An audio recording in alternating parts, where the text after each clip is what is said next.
আজকে আছি সিবিআইটির 149 বেসে এবং আপনাদের ক্লাস যত সম্ভব 33 বা 35টা শেষ হয়েছে।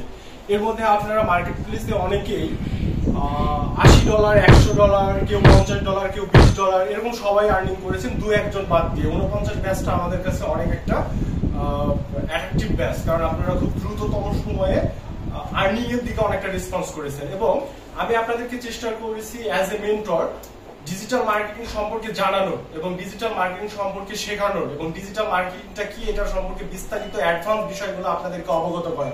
ইতিমধ্যে আমরা 35 ক্লাসে অনেক কিছু অবগত হয়েছি এবং এই বিষয়টা আমি রাজশাহীর সকল আইটি সেন্টারকে বলতে চাই, আপনারা আপনাদের আইটি সেন্টারে যে কোর্সগুলো ডিসকাউন্টে ডিজিটাল মার্কেটিং হিসেবে বিক্রি করছেন, ইউটিউব, ফেসবুক, জাস্ট কয়েকটা পোস্ট শিখে আপনি ডিজিটাল মার্কেটিং হিসেবে আপনার যে কোর্স বিক্রি করছেন আপনি এটা বাদ দেন। আপনি আপনার সার্ভিসের কোয়ালিটি বাড়ান, কোর্স ফি বাড়ান, কোনো প্রবলেম নেই। আপনার কোয়ালিটি যদি আরো বেশি হয়, আমি হাফিজ গিয়ে আপনার কোর্স নিয়ে বা আপনার ফ্রিল্যান্সিং আইটিতে ভর্তি হয়ে জ্ঞান অর্জন করার চেষ্টা করব। ধন্যবাদ রাজশাহীর সকল আইটিকে।